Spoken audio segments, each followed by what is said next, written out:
Ya, 2 tahun ke depan, kita akan melihat timnas Indonesia saling mengalahkan dengan timnas Jepang hingga Korea Selatan, tentu demi gengsi julukan tim terkuat di Asia. Mengapa begitu? Jelas alasannya, karena sekarang skuad Indonesia dihuni 99% pemain keturunan Eropa, dan para pemain keturunan ini bermain di kasta tertinggi Liga Eropa.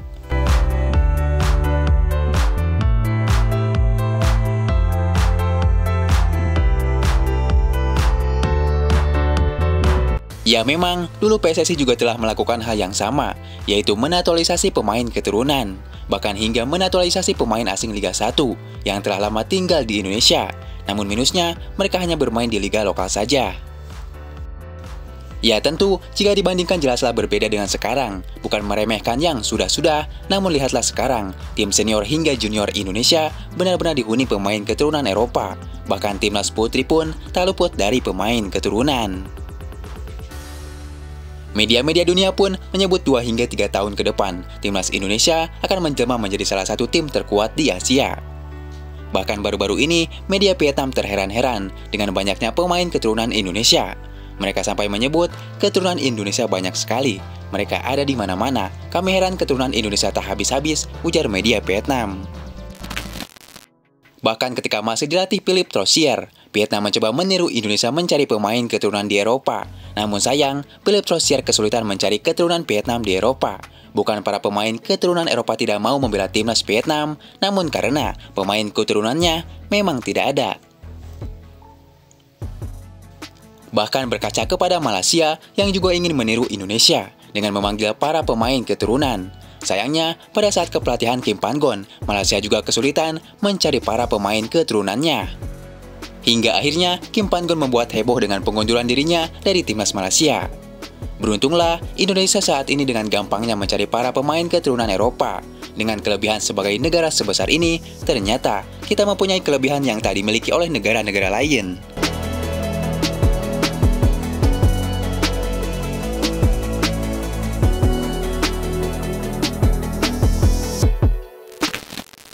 Ya mungkin ada beberapa pertanyaan dari sebagian lokal pred yang tak suka kepada para pemain keturunan.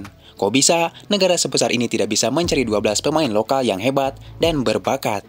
Ya jawabannya, faktanya sampai saat ini belum ada. Dan itulah kenapa pemain keturunan memang sangat dibutuhkan. Jika kita melihat, bahkan sekelas negara China yang memiliki penduduk terbanyak di dunia dengan 1 miliar populasi pun, sampai saat ini belum pernah menorehkan prestasi di kancah dunia. Mereka pun kerap menaturalisasi pemain.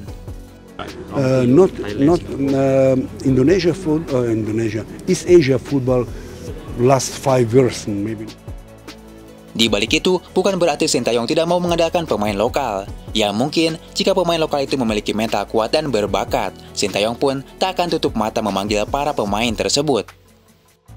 Contoh saja, Rizky Ridho, Egy Maulana Fikri, Witan Sulaiman, Pratama Arhan, hingga Yaakob Sayuri. Mereka adalah pemain yang tak tergantikan di tim junior, sekalipun tim senior. Ini membuktikan pemain lokal juga bisa bersaing jika mereka memiliki mental dan kualitas tersendiri.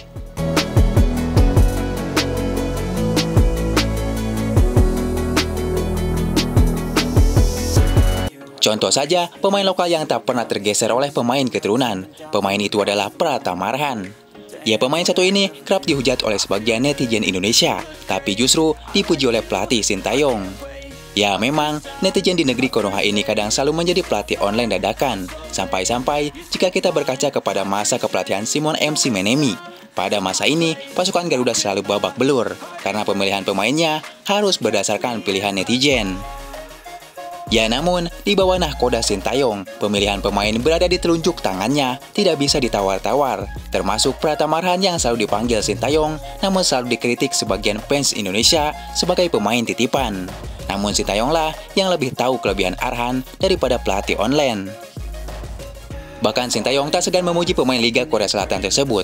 Ya, Sintayong mengatakan demikian lantaran sebelumnya tidak ada yang tahu Arhan, sampai ia memanggilnya ke timnas Indonesia U19. Bahkan, Arhan sebelumnya belum pernah masuk ke dalam timnas kategori usia. Arhan adalah pemain yang bahkan tidak dipilih untuk tim kelompok usia sampai saya memilihnya. Tidaklah berlebihan untuk mengatakan bahwa saya menemukan mutiara di dalam tanah. Arhan tulus dan tidak berprinsip, kata Sintayong kepada media Korsel Never. Ya, Sintayong juga mengaku terkejut dengan kemampuan Arhan. Selain memiliki teknik yang bagus, ex-pemain PSIS Semarang itu punya lemparan seperti tendangan sudut. Setelah bergabung dengan tim nasional, saya benar-benar terkejut dia memiliki kemampuan lemparan ke dalam seperti tendangan sudut, ujar Sintayong. Ya, namun dibalik kelebihan para pemain lokal, hanya beberapa pemain lokal saja yang bisa bersaing dengan para pemain keturunan. Alasannya, karena Sintayong pernah berkata, jika pemain lokal Indonesia, mental dan fisiknya sangat lemah. Apalagi jika berhadapan dengan tim yang kuat di atas Indonesia. Pemain kita selalu takut duluan, padahal belum bermain. Dan itulah alasannya adanya pemain keturunan yang bermain di luar negeri. Mereka bisa menambah kekurangan yang ada pada pemain lokal Indonesia. Saya ingin para pemain bisa melakukan permainan yang saya inginkan. Kebiasaan pemain lokal, kalau bertemu tim yang lebih kuat, kami akan takut duluan dan tak bisa bermain dengan percaya diri, ujar Sintayong. Tak cuma itu, Sintayong juga pernah mengkritik fisik para pemain liga lokal. Pelatih timnas Indonesia Sintayong menilai kondisi fisik pemain liga Indonesia relatif buruk ketika bermain untuk level tim nasional menghadapi lawan negara-negara kuat. Menurut Sintayong, minimnya waktu bermain efektif atau playing team dalam setiap pertandingan di Liga 1 berkontribusi pada kondisi fisik pemain. Pelatih yang akrab disapa Sintayong itu mengklaim rata-rata playing team Liga 1 per pertandingan saat ini, terlepas dari bola keluar, pelanggaran, atau pergantian pemain, hanya 35 menit. Padahal menurut Sintayong, seharusnya sebuah kompetisi sepak bola yang baik mempunyai rata-rata playing team per pertandingan selama 60 menit. Liga yang baik itu biasanya 60 menit. Coba Indonesia berapa? 35 menit. Ada beda 25 menit. Jadi Anda bisa tahu seperti apa fisik pemain saat pertandingan itu seburuk apa. Jadi, pemain tidak bisa mengikuti tempo pertandingan, ujar Sintayong.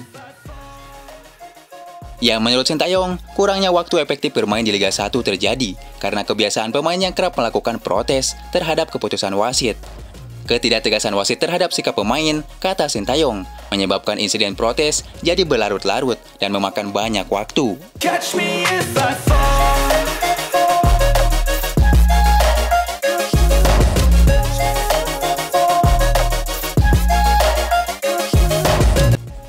Ya, selama menukangi timnas Indonesia, Sintayong menyiasati masalah tersebut dengan memberikan program latihan fisik dan game untuk para pemain, terutama bagi mereka yang bermain di Liga 1, padahal dia menilai ini adalah metode latihan yang salah. Seharusnya di tim nasional, kami tidak perlu khawatir soal ini karena mereka juga latihan di klub, tetapi kami tetap mengadakan latihan fisik dan game, ini salah sebenarnya. Ya, namanya tim nasional, seharusnya pemain-pemain yang kondisinya terbaik yang datang ke tim nasional, dan mereka hanya perlu dikasih materi taktik dan langsung bertanding. Tetapi tidak demikian, dan itu yang menjadi kesulitan, ujar Sintayong. Ya, namun sekarang, Sintayong tidak akan pusing lagi dengan masalah tersebut. Sintayong tidak perlu TC berminggu-minggu lagi, karena skuad Indonesia sekarang sudah berbeda dengan yang dulu. Mereka memiliki mental dan fisik yang kuat, datang dari luar negeri ke timnas, langsung diberikan taktik, dan langsung bermain.